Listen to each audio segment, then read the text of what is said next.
After another mass shooting, President Biden now calling to tighten gun laws. I don't need to wait another minute, let alone an hour, to take common sense steps that will save the lives in the future.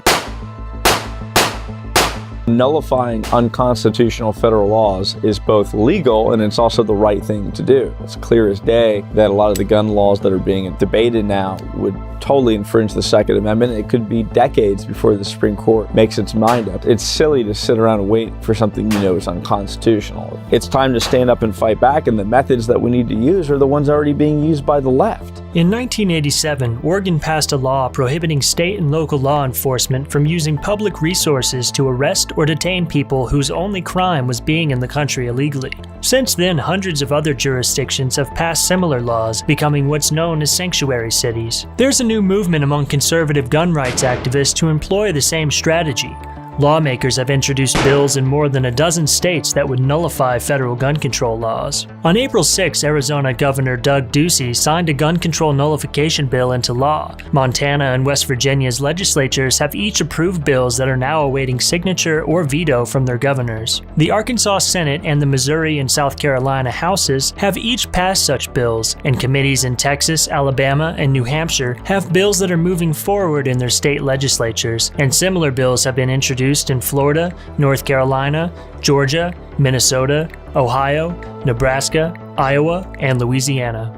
James Madison in Federalist 46, he told us what needs to be done by individuals, cities, and states to defeat federal programs without relying on the federal government to limit itself. He said specifically a refusal to cooperate with the officers of the Union. This is how you defeat the feds, whether it's an unconstitutional act or if you just don't like the policy. Michael Bolden is the founder and executive director of the 10th Amendment Center, based in Los Angeles.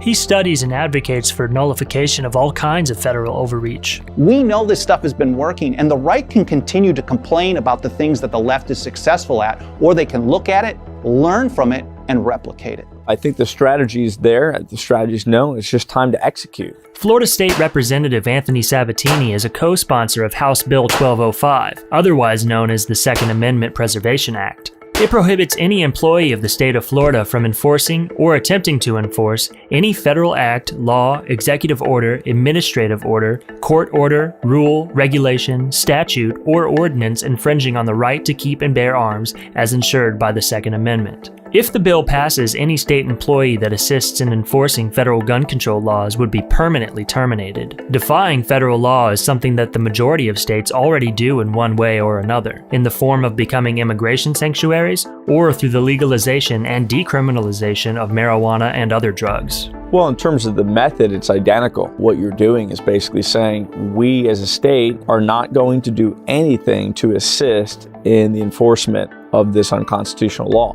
So in that sense, the method's exactly the same. With marijuana, certain drug laws, basically they just stood down and they stopped cooperating. And what you saw with sanctuary cities was the same thing. They stopped reporting to and dealing with ICE, and that's basically what we're doing. The federal government is so big today that it can't enforce pretty much anything without the help of state and local law enforcement, state agencies, and the like. And when you opt out of enforcement, it renders that nearly impossible to enforce. The ATF only has about 5,500 employees for the whole country. About a third of them are in administration, and that means they don't have the manpower or resources to enforce federal gun control on their own. Their maximum capacity year in and year out is between 8,000 and 10,000 closed cases. So if you get a combination of more than 10,000 people violating a federal act, and then on top of it, you have states and local communities refusing to participate in enforcement, you've then opened the door to actually nullify that federal act in practice and effect. Bolden says that the legal case for nullification doesn't depend on the constitutionality of a law that a state wants to nullify,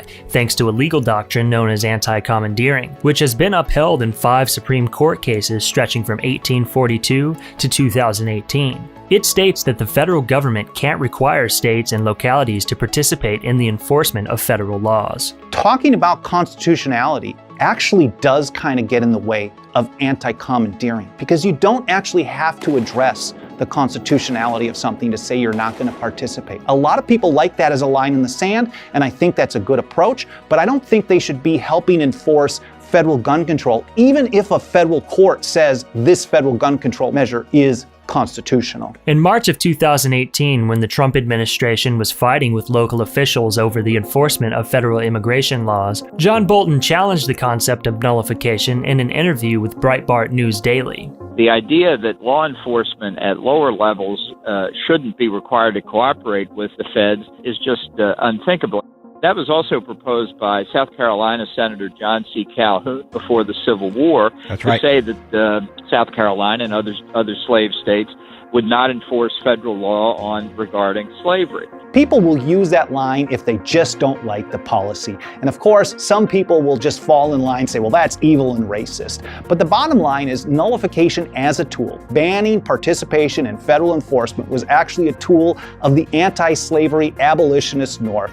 And when South Carolina seceded, and same with Georgia and Mississippi, and I think Texas as well, they issued a document to explain their rationale, and they specifically cited Northern nullification of the Federal Fugitive Slave Act. Sabatini says the nullification bill he's sponsoring is popular among voters, which doesn't necessarily mean it's likely to pass. I know that at the grassroots level and throughout the state of Florida, this is one of the most popular bills filed in this session this year, if not the most popular bill. But you really never know what the chances are in the legislature. In other states, law enforcement groups like the sheriff's associations in Montana, Wyoming, and Missouri have worked to prevent these laws from passing, or to change language in the bills to render them effectively useless. Bolden says police departments want to continue enforcing federal law because it's lucrative. In Missouri, one of the biggest reasons that Sheriff's Association is against it is they want to be able to use federal gun charges as leverage for marijuana violations or other drug war issues. And so if you get caught by cops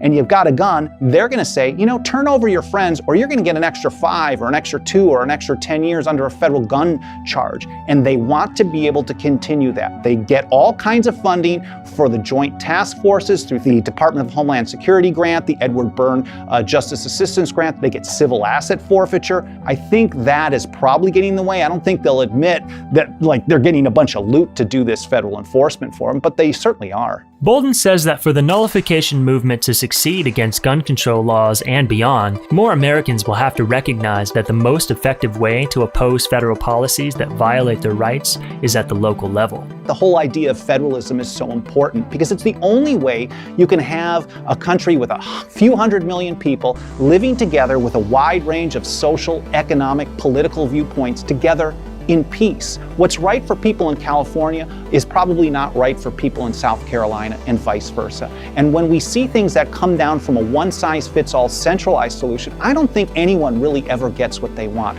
And that's why this kind of movement, I think, is so important. When you reject a federal centralized approach and you start taking your own view locally or on a state level, we see how things can grow. And that's exactly what's happened now with 36 states defying Washington, D.C. on a plant. And I think we can replicate that on other issues and learn that localism is really the way forward for liberty.